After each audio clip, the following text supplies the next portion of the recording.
So I was born and raised in southern Idaho in a rural community very similar to our district, and went to school at University of Idaho. I've been in business my entire life, whether it's been in the hospitality industry running hotels, or for 13 years I worked in the IT industry as the director of office services for a global IT firm. Wow, I've worked in the video gaming industry as a marketing consultant. very cool. And then recently, for the last 6 years, I've been a business owner in the Rogue Valley. Hmm. So I've always been in some way in business management. I have two children, both grown adults, and I'm married and live in Phoenix. Wow. Wow. Okay. So a really storied life. I mean, Yeah. that you are not content to just sit with one thing. So I guess this dovetails nicely into my next question is why a congressperson next? There are a couple reasons for that. First, when Trump was reelected, like many people in the country, I was very concerned. And that concern grew when I saw how immediately he was trying to take over and make decisions that legally he was not allowed to make. And I saw freedoms being questioned almost immediately after his inauguration. Right. And so I was very concerned. And then in February, I found out I was going to be a grandmother for the first time. And then I got mad because I refuse to let my grandchildren and future generations grow up with fewer freedoms than I had. And so I knew I had to do something. And at first, I did not consider getting involved politically, Right. but I was at a town hall for Senator Merkley, and I had the opportunity to make a statement. And after that, I had quite a few people coming up to me saying, "Well, what office are you going to run for?" I never wanted to be a politician, ever. And I still don't call myself a politician. I call myself a civil servant. Yeah. And that's when I started toying with the idea of a possible run. But I still wasn't sure what position I would run for. The the thing that clinched the deal for me that I wanted to run for US Congress was Cliff Bentz had started to show that he was pretty much just going to support anything that the president threw out there, right? And Yep. I wasn't Yep. all that surprised by that. But when they started negotiating for the HR1 bill, which they called the Big Beautiful Bill, he was very vocal about the fact that he knew they shouldn't cut the provider tax, which most people, myself included at that time, had no idea what the provider tax was. Right. And Right. the provider tax is simply a tax that is paid by caregivers who accept Medicaid patients. And a good portion of that state tax goes to funding Medicaid.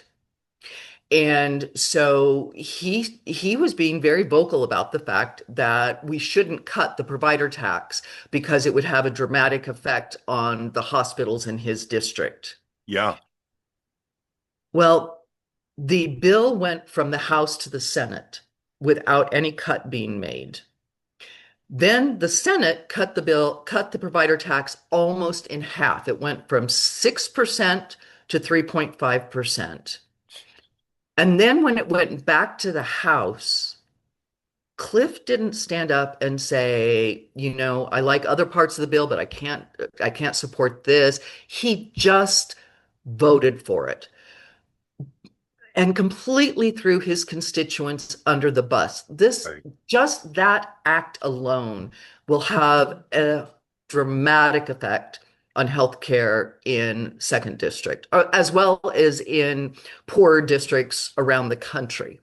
Yeah, And that's when I realized we need someone who's going to represent the people of the district and not represent the president or a political party. And that's when I absolutely. decided to throw my hat in the ring. Awesome. Great. Okay, so let me ask you maybe a bit of a tougher question. Okay. Why do you think a large contingent of young and frankly all ages left-leaning voters are Mhm. skeptical of the Democratic Party? I'm right with them in many ways. The Democrats, for too long, have not brought the fight to the table. And we try to play nice. You know, the old school Democrat really believes that if we all just sit around the table and talk, we can get things fixed. Right. And I would love to believe that. That is Right. the way democracy should work. Yeah, I agree. But it takes two teams to play that game. And when the Democrats are the only ones playing the game and the other team is playing a strong offense, it doesn't work. I always think of Lucy pulling the football, while Charlie's lining up for the kick. Exactly. And we don't learn, I mean, Obama Right. centrist kind of, reach across the aisle thing, and he was just routinely abused. I mean, Exactly. he missed out on a Supreme Court appointment that he had every right to make, just trying to be the nice guy. And nice guys aren't just finishing last, we aren't finishing at all. Right. And what that says to the public is that the Democrats must not really care about how this country is being run because they're not fighting for it. Or they can make do with the status quo. Right. Right. Exactly. I think particularly for young people, the reason they are so disillusioned, not just with the Democratic Party, but also with the Republican Party, Right. is all they hear is talk and bickering and political rhetoric, and they're not seeing anything getting better Yeah. from either side. Yeah. We live in a time where technology advances, social advances are occurring so quickly that our political system is not keeping up with them. Right. And young people see that. And young people feel like they do not have an opportunity for the American dream. You look at what the average price of a home is now. I don't Who even can bother. afford that? Right.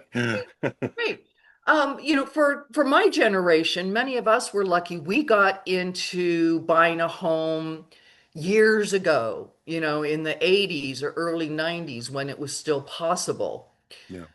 But now, young people unless you're inheriting a whole lot of money, most Right. young people will never be able to afford housing. And that gets into a whole different subject that we may not have time to touch on today is what's going on with the housing. Yeah.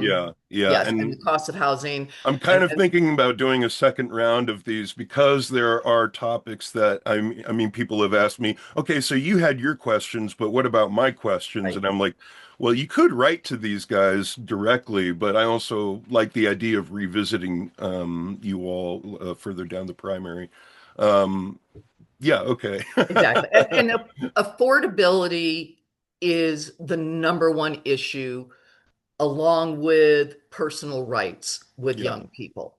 yeah, And I'm right with them on both of those issues. awesome.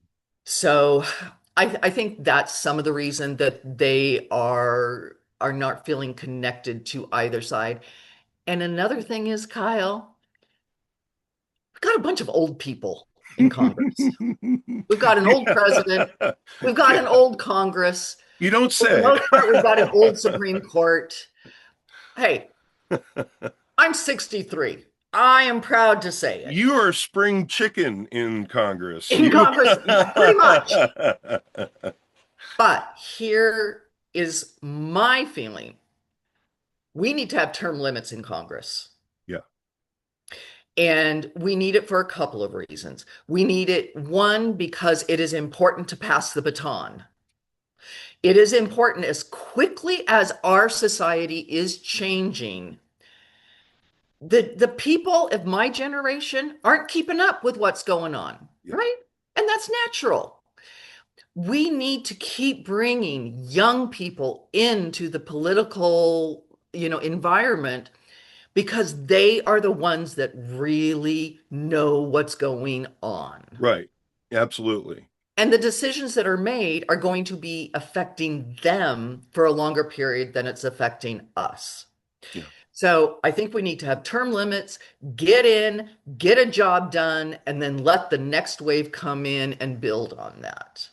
And I think that those kinds of that approach or that thought process would also appeal to independent voters. But what is your strategy for reaching out to, let's say, more conservative leaning voters?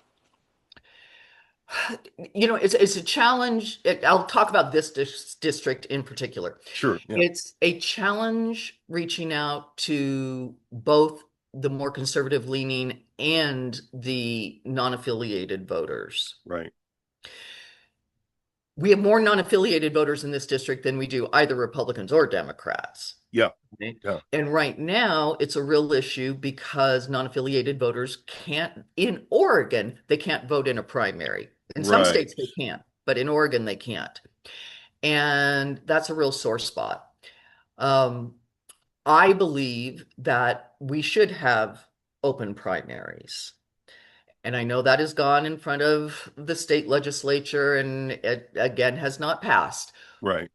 But we need to find some way to incorporate non-affiliated voters because obviously, like I said, these are people who are not happy with either side. Right. Yeah. But Yeah. Yeah.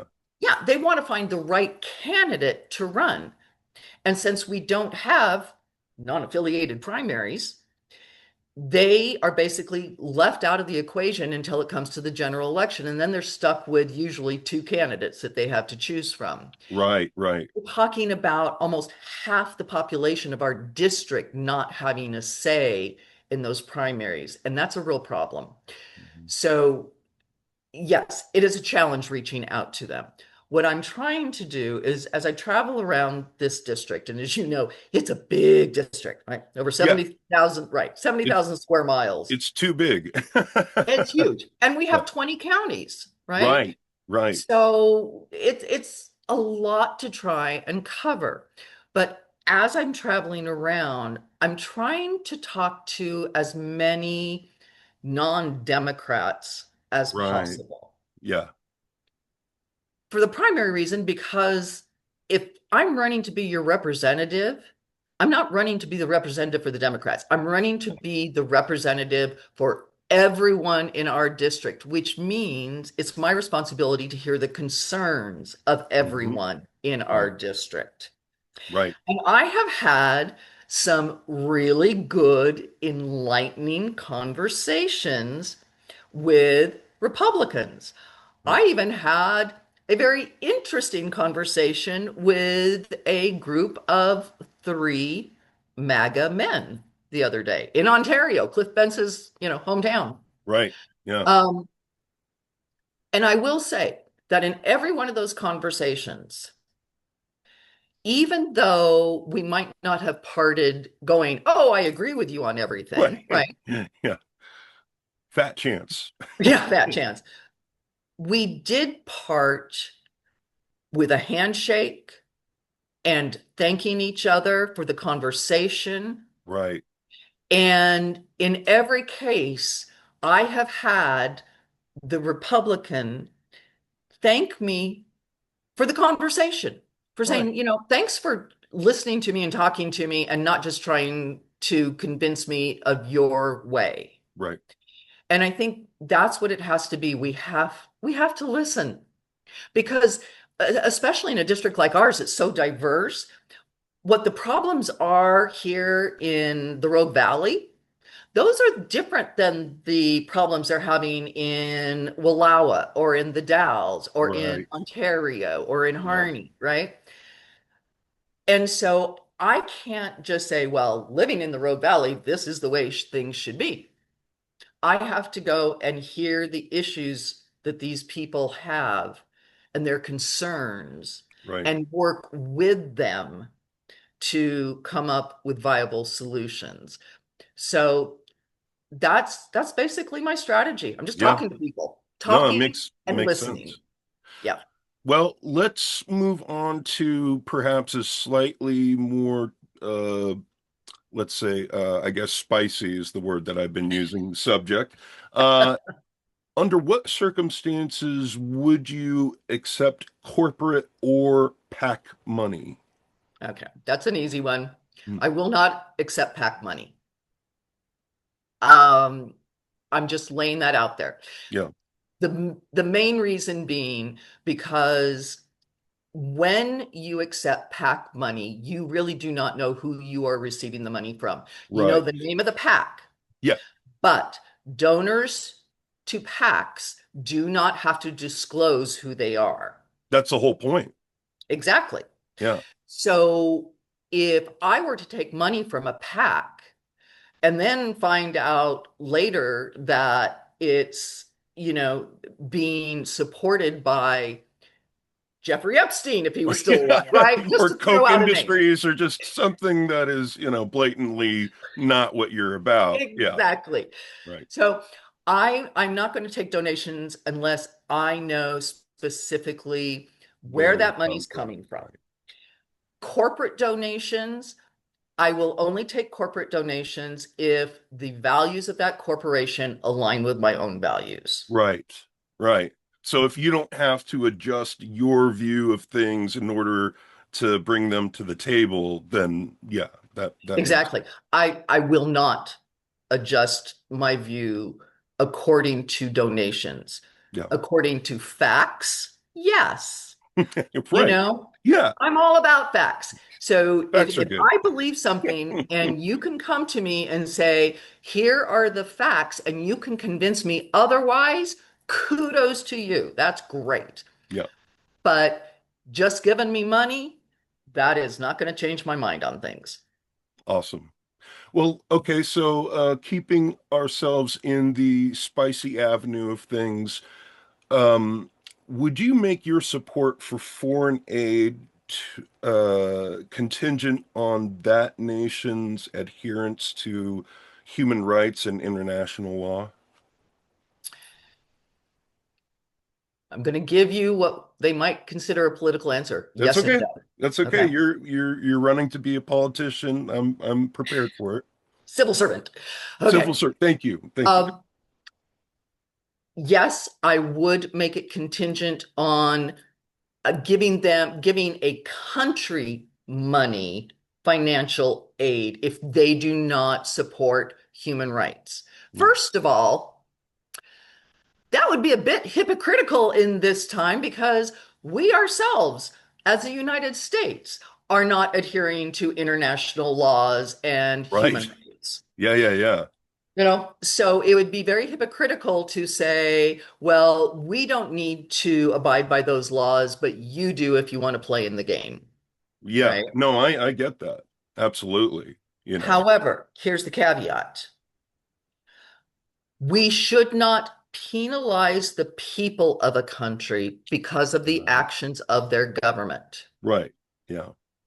We need to bring back US aid. Yeah.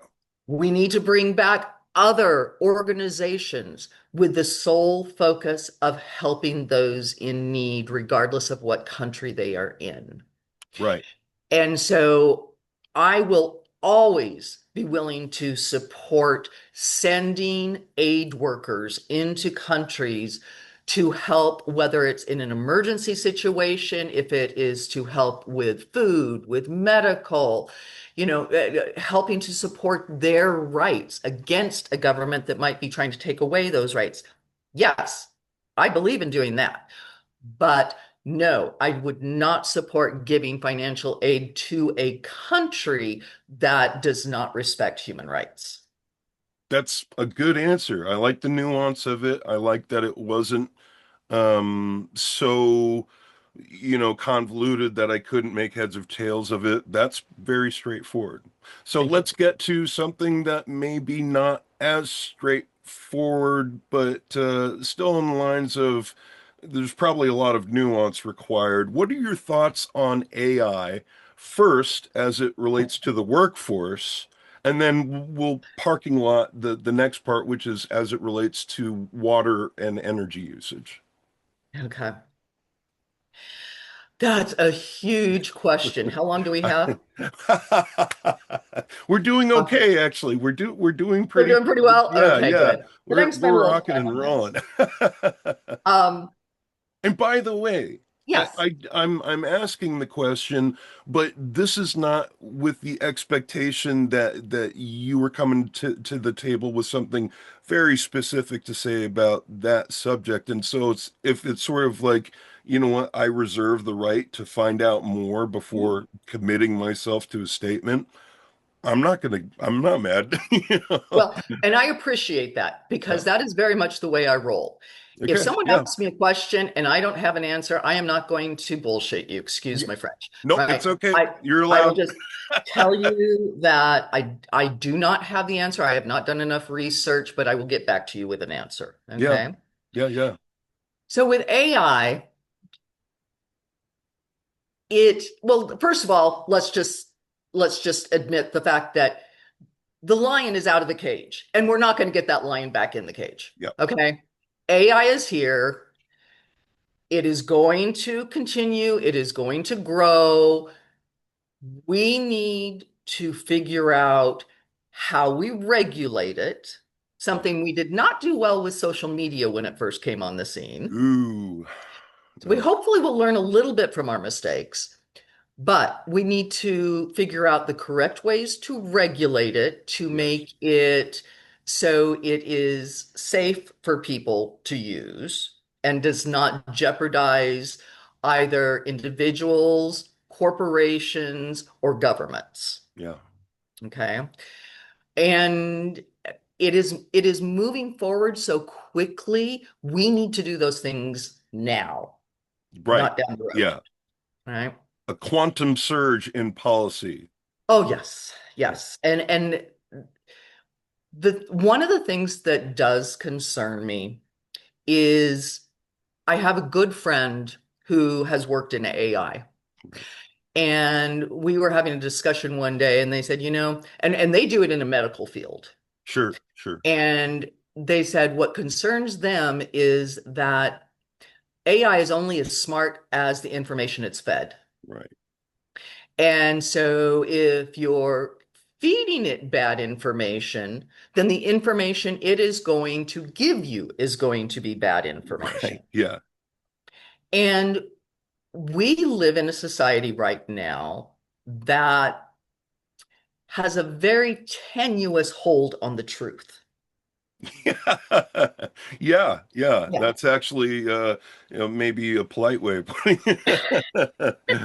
But to your point, the truth is in jeopardy. AI is not making that situation any easier. Correct.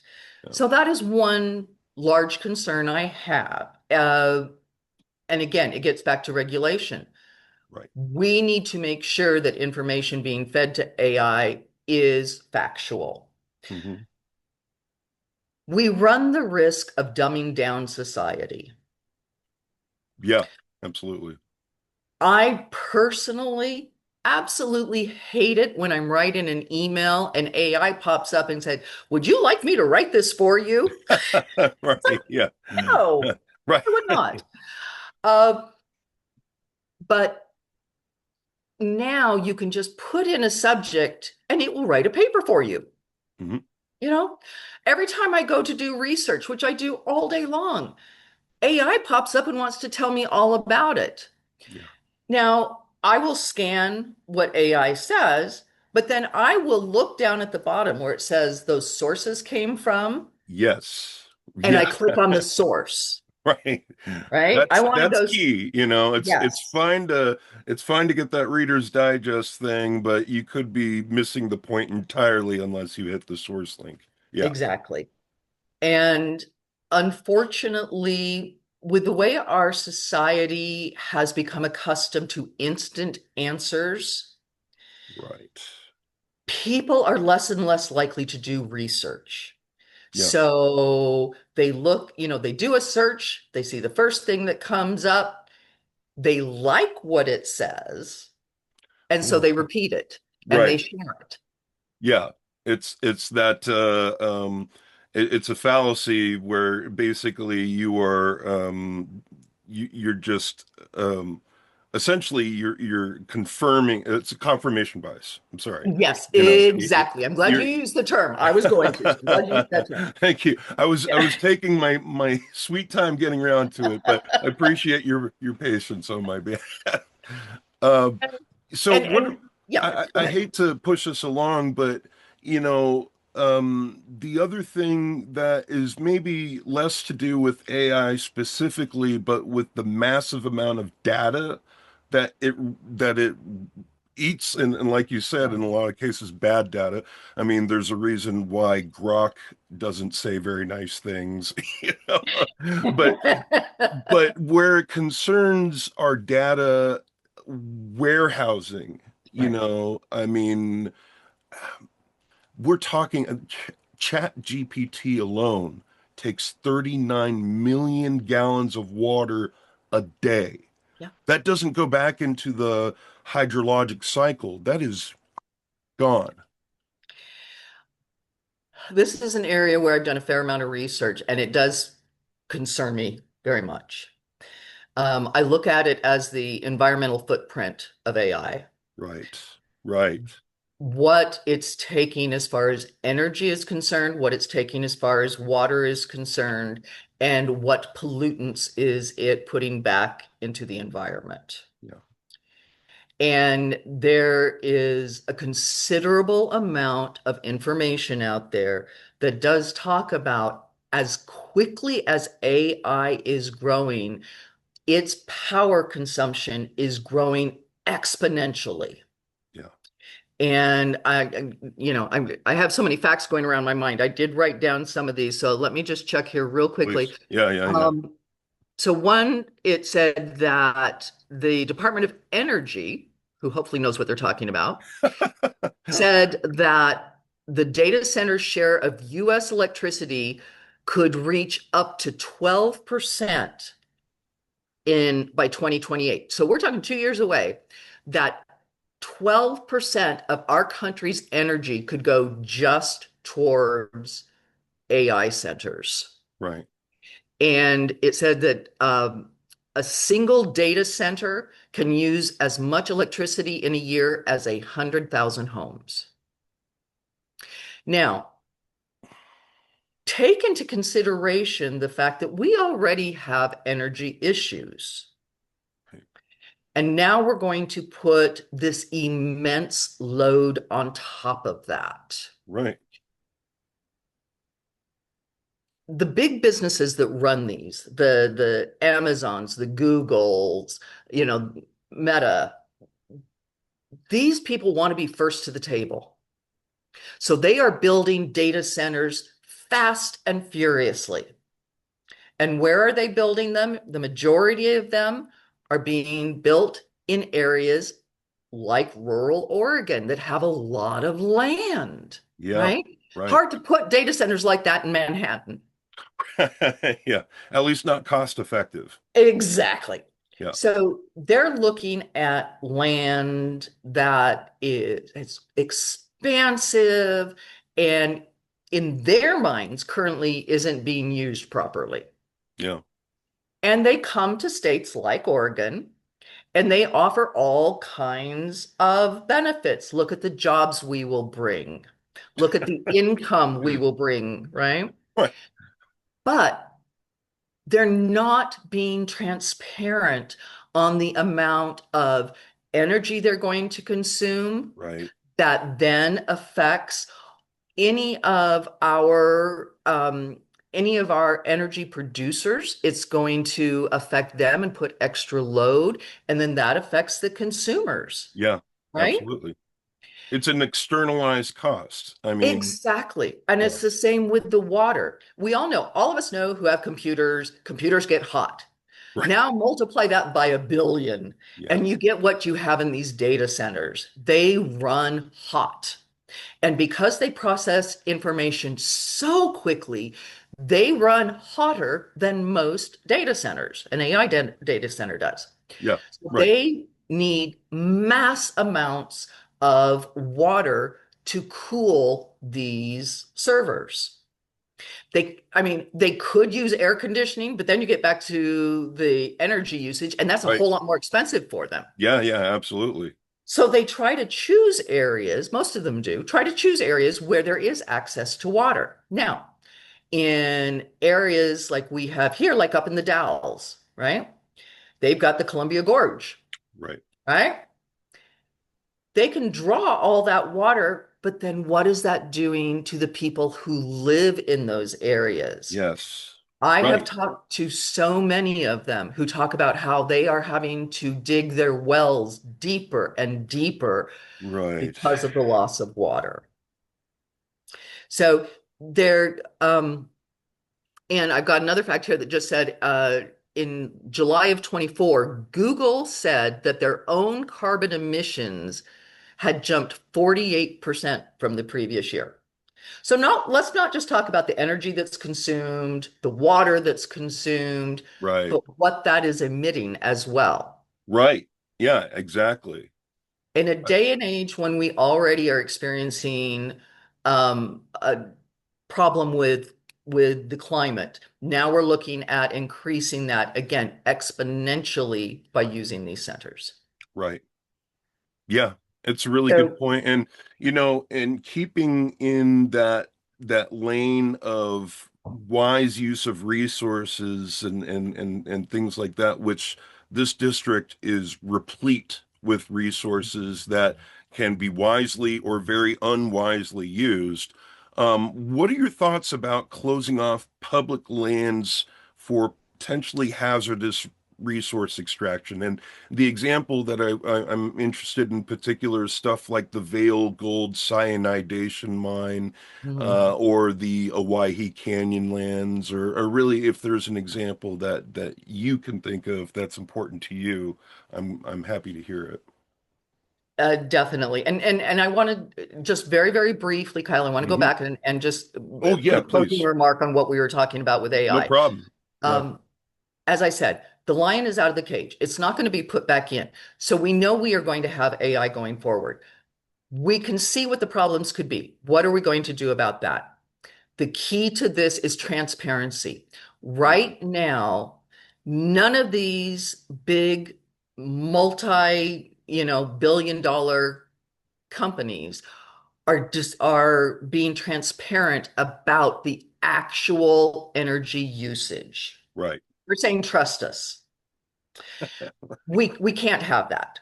Yeah, If we're going to allow these businesses into our state, they need to be transparent about exactly how much water usage there will be, how much energy usage there will be, what they are doing to protect the environment, and what they will do if there is some type of an incident like we are experiencing up north with the nitrate issue, where right. nitrates are, I think what I read was either 4 or 5 times higher than what is a safe level because so much water, after this water goes through, Yeah, it gets yeah. pumped back into the land, and it is the nitrates are sinking down now into the watershed.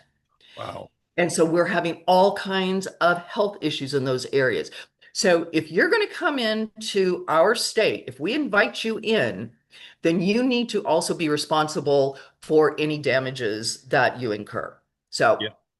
No, it gosh, makes sense. now I'll put a period on that. Well, and actually, I'm glad that you brought us back to that, because what's interesting is, um, in where I was taking us, the gold cyanidation mine in Vale, it was fast tracked. It was rammed right through, but they do have a clear multi-decade plan that is being looked at, is publicly viewable about Hmm. what they're going to do, how long it's going to take, and then what monitoring and cleanup looks like. And I don't see why we couldn't apply the same standard to these data centers. If you Exactly, I if you agree. don't mind, I feel like we did a good job of touching on, resource conservation and what that means to us. What I'd like to do is now go on to our favorite topic. What are your thoughts on Representative Cliff Bentz? Okay. First of all, my personal opinion of Cliff Bentz doesn't matter. All Hmm. right. However, his history of how he has acted as a representative to our district does matter. Yeah, Cliff has a lot of very wealthy, very influential donors and yeah, supporters. And that always gives me a little bit of pause because money can often purchase favors, yeah. purchase votes. And I am not saying that that is what has happened in Cliff's situation. However, we do see that many of the decisions he makes are in favor of big business. Yes, right. And I am all about people come first. With me, it's always people over party, people over politics, people over power, over wealth, right? Yeah, The people have to be the main reason we are making decisions. right. And I don't think that's necessarily been the case. There are a couple things that have bothered me with Cliff. And I mentioned the bit about not standing up for when the provider tax was cut, even though Big one, he big one. knew what damage that would do to his constituents. Right.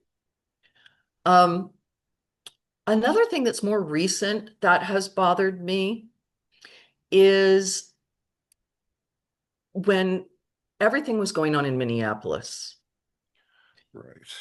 and we had the two murders, and that is what I call them, are the murders of Murders. Renee Good and Alex Preddy.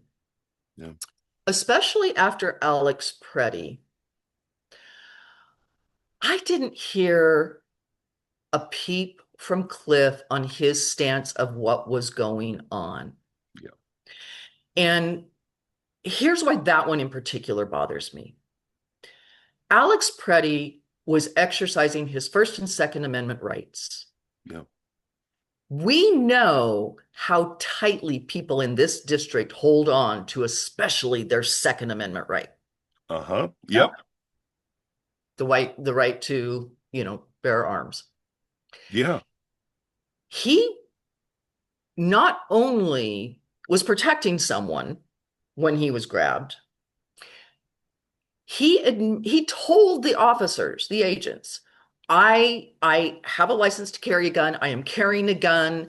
He told them where it was, right? He didn't try and pull it out, anything like that. He was being upfront and honest because he knew that not doing so could really jeopardize his life if they discovered themselves that he was carrying a firearm, And we right? had that from five different angles. Exactly. There's no ambiguity here, Yeah. right? And yet, these agents threw him to the ground. They disarmed him. They took away his gun and then they shot him 10 times. Yeah.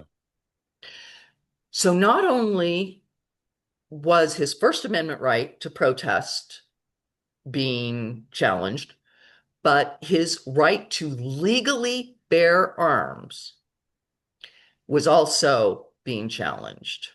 Got him killed, It got apparently. him If you killed. listen to conservatives say, oh, yeah, he had the right, but just because you have the right, your rights can get you killed. That's not how it's supposed to work. Exactly. Yeah. Exactly.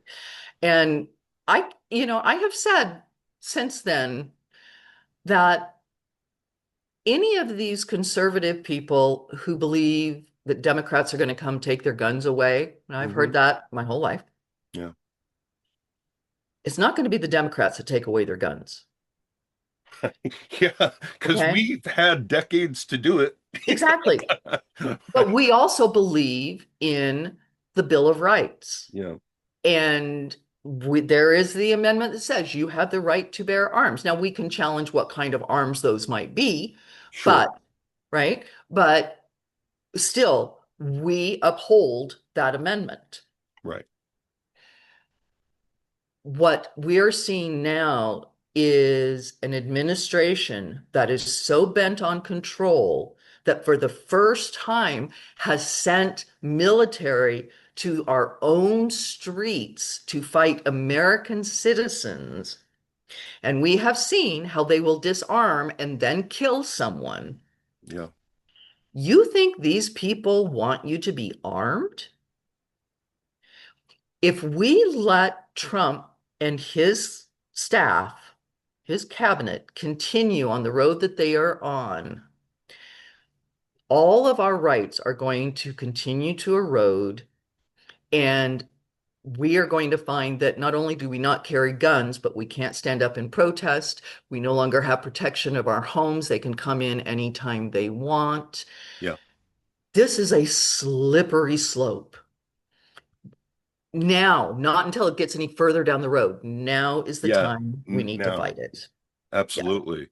I mean, we are basically at the we are at the precipice of redefining what America is in a exactly. way that we have not before. I mean, as a xenial or whatever you want to call it, I have been confronted throughout my life with, oh, this is the big moment. This is going to define, the next century.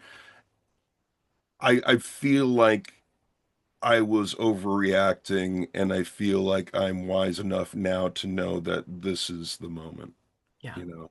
I agree with you. So let's move to something more positive, or I think Fearless. is more positive.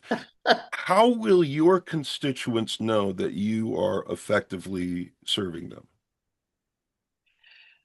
They will know by the fact that they see me and that I listen to them. Yeah. Okay. Something that again, Cliff has not been very good at. No. He'll go to special events where he can raise money, Yep. but Yeah. yeah, but town halls, he doesn't like the fact that people are mean to him. I know, right? Um, And so I think just the fact that I will be out there, I will be listening to people, I will be transparent. They will know that any money I raise is not going to be leaning me one way or another because I'm not going to take any PAC money, Yeah. right? And so they'll see that I fight for their freedoms that are given to them under the Bill of Rights. They're going to see that I demand that we have laws that protect our environment, that protect our air so we have clean air to breathe and safe water to drink. They're going to see that I support legislation that benefits them and not big business. Hmm. And that when I get into Congress, I am going to work like hell to fight corruption. And I'm going to hold people accountable for things that they have done, regardless of what position they might hold. That's awesome. Patty, thank you so much for your time. I mean, you've had such an amazing storied life, and this would be a really amazing next chapter for you, but I think it would be really an exciting thing for our district too. Um, Thank you. I look forward to following your campaign, learning more about what you've got going on, but in the meantime, I'll make sure people have a link to your website and can find you. Thank you so much for your time. Well, thank you for inviting me. I appreciate being able to talk to you about the issues. Absolutely. Um, and I hope I get a chance to do it again sometime. We will. Okay. Thanks Thank so you. much, Kyle. Bye bye.